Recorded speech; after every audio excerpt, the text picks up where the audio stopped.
ইহার জন্য তোমরা সম্পূর্ণ যত্ন প্রয়োগ করিয়া আপনাদের বিশ্বাস বিশ্বাসে সদ্গুণ ও সদ্গুণে জ্ঞান ও জ্ঞানে জিতেন্দ্রিয়তা, জিতেন্দ্রিয়তা ধৈর্য, ধৈর্য ভক্তি, ভক্তিতে ভাতৃস্নেহ, ভাতৃস্নেহে প্রেম যোগাও। দ্বিতীয় পিতর 1 অধ্যায় 5 থেকে 8 যদি দেখি, এখানে 8টা পদক্ষেপ দেখি। প্রথম যে বিশ্বাস, বিশ্বাস খুব দরকারি বিষয়, কারণ এটা বিশ্বাস হচ্ছে বিশ্বাসের জীবনে প্রয়োজন, কারণ বিশ্বাসেই আমরা পরিত্রাণ পেয়েছি। এটা খুবই ইম্পর্টেন্ট আমাদের জীবনে বিশ্বাস। দ্বিতীয় পয়েন্ট কি? পূর্ণতা।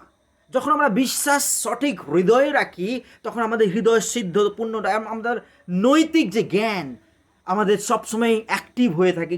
আমরা ঠিকভাবে চলছি না ভুলভাবে চলছি, সেই ভার্চু অফ পূর্ণতা আমাদের জীবনে প্রকাশ করে। 3 নম্বর বিষয় কি? জ্ঞান। এটা জ্ঞান এমন নয় যে আমার আইকিউ কত পরিমাণ জ্ঞানকে রেখেছি, সেটা নয়, কিন্তু এটা কি, যখন আমরা বিশ্বাসে ঈশ্বরের বাক্যকে রিসিভ করি এবং তার মতো চলি, ওই জ্ঞানের কথা বলছে, যেটা আমাদেরকে প্রত্যেক দিন ঈশ্বরের বাক্য পড়া দ্বারা আমাদের জীবনে আসে এবং বাস করে, যেটা ফল নিয়ে আসে আমাদের জীবনে।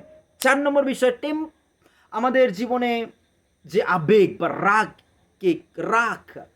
টেম্পার, যেটা আমাদের আত্মসংযমের একটা পার্ট, যেটা প্রসেস আমাদের শরীরকে কন্ট্রোল করতে সাহায্য করে, আমাদের বডিকে কন্ট্রোল করতে সাহায্য করে আমাদের।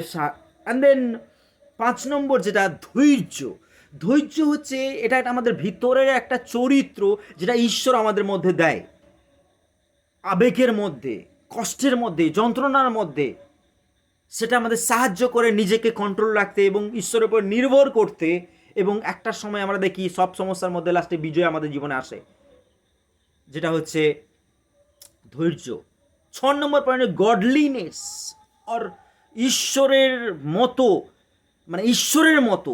এটা কি আমাদের প্রত্যেক দিন ঈশ্বরের সঙ্গে চলার দ্বারাই কিন্তু এটা আমাদের জীবনে বেরোবে, প্রত্যেক দিন তার সঙ্গে চলার ক্ষেত্রে আসে।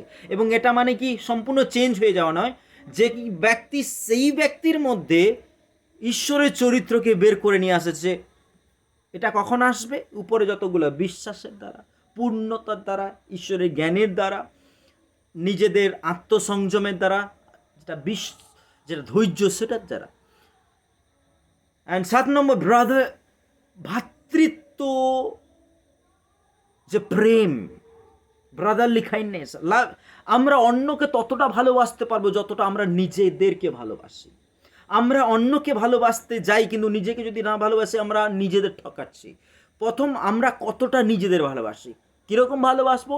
যেরকম ঈশ্বর আমাকে বানিয়েছে। অনেক সময় আমরা নিজেদেরকে ভালোবাসতে পারি না, কারণ আমাদের জন্মর জন্য কোথায় জন্মগ্রহণ করেছি। অনেক সময় আমার টাকা পয়সা না থাকলে, পোশাক ভালো না থাকলে, দেখতে খারাপ হলে আমরা নিজেদেরকে ভালোবাসতে পারি না, তাহলে আমাদের বিশ্বাস কার্যকারী হবে না। আর লাস্টে প্রেম।